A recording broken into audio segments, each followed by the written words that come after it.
Brought to you by Agilus Diagnostics.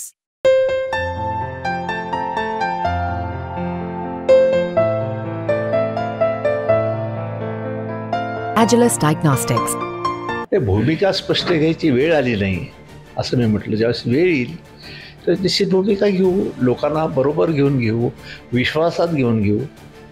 वाट बघायची, सगळ्या गोष्टीची वाट बघावी लागते, प्रतीक्षा करावी लागते. विस्कळीत आणि पांगलेलं कुटुंब, त्यांची मनं पुन्हा एकदा सांधली गेली, ते एकत्र आली, काही कार्यकर्ते नवे जुने एकत्र आले आणि विस्तार ते बहुतांशी लोक माझ्याबरोबर आहेत आणि त्यांच्या आशीर्वादात पुढे जाणार. लोकसभा निवडणुकांचा निकाल लागला, मात्र या आगामी विधानसभेच्या निवडणुकीसाठी जे आहेत 288 मतदारसंघामध्ये संभाव्य उमेदवार जे आहेत ते आपले मोर्चे बांधणी करताना दिसतात. त्याच पद्धतीने बीड लोकसभेचा निकाल संपूर्ण राज्यानं बघितलेला आहे आणि या बीड विधानसभेसाठी जे आहेत माजी मंत्री जयदत्त क्षीरसागर यांनी 2 दिवसापूर्वी कार्यकर्ता मेळावा पार पाडला आहे त्यांचा. त्याच्यामध्ये त्यांनी काही एक विधानं केलेली आहेत की पेरते व्हा, सध्याला पेरणी आहे चालू आहेत, मशागती चालू आहेत. माझ्यासोबत खुद्द जे माजी मंत्री जयदत्त क्षीरसागर आहेत. अण्णासाहेब, काय सांगाल? अनेक दिवसानंतर तुम्ही मेळावा पार पाडलेला आहे, त्या मेळाव्यामध्ये तुम्ही पेरते व्हा असं म्हटलेलं आहे आगामी विधानसभेच्या निवडणुकाच्या अनुषंगाने. बऱ्याच दिवसाच्या अंतरानं सगळ्यांची भेट घ्यायचा योग आला.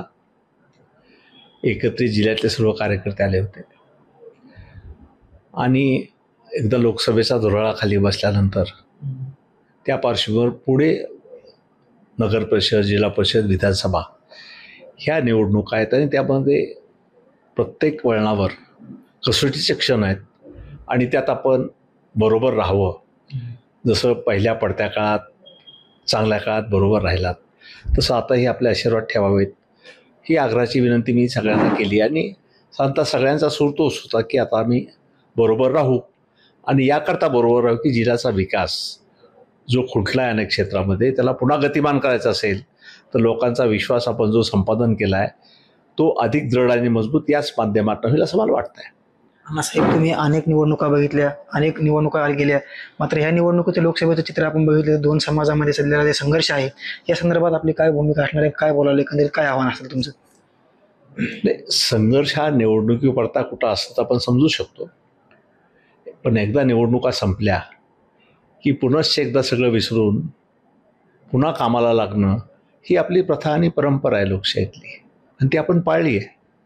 अनेकाचे पराभव झाले, अनेक विजयी झाले, परंतु मला वाटतं अशा प्रकारची टोकाची भूमिका ही जिल्ह्याला समाजाला कधी परवडणार नाही आणि त्यामुळे सगळ्यांनी बरोबर राहून विकासाच्या प्रक्रियेमध्ये एकत्र येणं आवश्यक आहे. तुम्ही काल मेळावा घेतल्यानंतर तुमचेच पुतणे असलेले आमदार संदीप क्षीरसागर यांनी म्हटलेलं आहे की भूमिका महत्त्वाच्या असतील, योग्य वेळी योग्य भूमिका घेतली पाहिजे, मात्र तुम्ही भूमिका घेत नाहीत, मेळावे घेतात मात्र भूमिका स्पष्ट घेत नाहीत. भूमिका स्पष्ट घ्यायची वेळ आली नाही असं मी म्हटलं. ज्यावेळेस वेळ येईल तर निश्चित भूमिका घेऊ, लोकांना बरोबर घेऊन घेऊ, विश्वासात घेऊन घेऊ. अण्णासाहेब, एकंदरीत आगामी विधानसभेच्या निवडणुकासाठी तुम्ही पुन्हा घर वापसी करून तुतारी हातात घेण्यात असे देखील चर्चा धक्के आवाजामध्ये बीड जिल्ह्यामध्ये आणि विधानसभेच्या मतदारसंघामध्ये आहेत. काय तथ्य आहे यामध्ये? नाही, मी स्पष्टच सांगितलं, पुन्हा एकदा सांगतो की सगळ्या लोकांना एकत्रित ठेवणं, सर्व जाती धर्माच्या लोकांना एकत्रित बांधणं ही माझ्या समोरचं लक्ष होतं आणि मला वाटतं त्या लक्ष्यापर्यंत आपण आलेलो आहोत आणि पुढे सगळ्यांनी सांगितलं मला की आपण योग्य वेळी योग्य निर्णय घ्या, आम्ही बरोबर आहोत. तो योग्य वेळ कधी येणार साहेब? वाट बघायची, सगळ्या गोष्टीची वाट बघावी लागते, प्रतीक्षा करावी लागते. कालच्या तुमच्या मेळाव्यामध्ये तुमचे बंधू असलेले रवींद्र क्षीरसागर असतील, पुतणे हेमंत क्षीरसागर असतील, 2019च्या विधानसभेच्या निवडणुकांच्या वेळेस जे आहे तुमच्या स्टेजवर नव्हते, संदीप क्षीरसागर यांच्या स्टेजवर होते, मात्र यावेळेस कुटुंब तुमच्या सोबत आहे. नाही, विस्कळीत कुटुंब सोबत आहे तर कोणालाही आनंद होतो. विस्कळीत कार्यकर्ते आले, पांगलेले कार्यकर्ते एकत्र झाले तर संघटनेला बळ मिळतं, आपल्याला ताकद मिळते आणि निश्चित मला वाटतं हे विस्कळीत आणि पांगलेलं कुटुंब, त्यांची मनं पुन्हा एकदा सांधली गेली, ते एकत्र आली, काही कार्यकर्ते नवे जुने एकत्र आले आणि ते निश्चित येणाऱ्या काळात पाठबळ ठरणार आहे मला. एकंदरीत जे आहे ते डॉक्टर योगेश क्षीरसागर देखील विधानसभेसाठी तयारी करतात अण्णासाहेब, आणि दुसरीकडे आमदार संदीप क्षीरसागर देखील आहेत. घरातून तुम्हाला हे असणार आहे? नाही, मी सगळा परिवार घर मानतो, मी कुटुंबाचं घर मानत नाही. माझा हा विस्तारित परिवार आहे आणि विस्तारित परिवारामध्ये बहुतांशी लोक माझ्याबरोबर आहेत आणि त्यांच्या आशीर्वादात मी पुढे जाणार आहे. नक्कीच बघू शकतो. हे होते माजी मंत्री जयदत्त क्षीरसागर.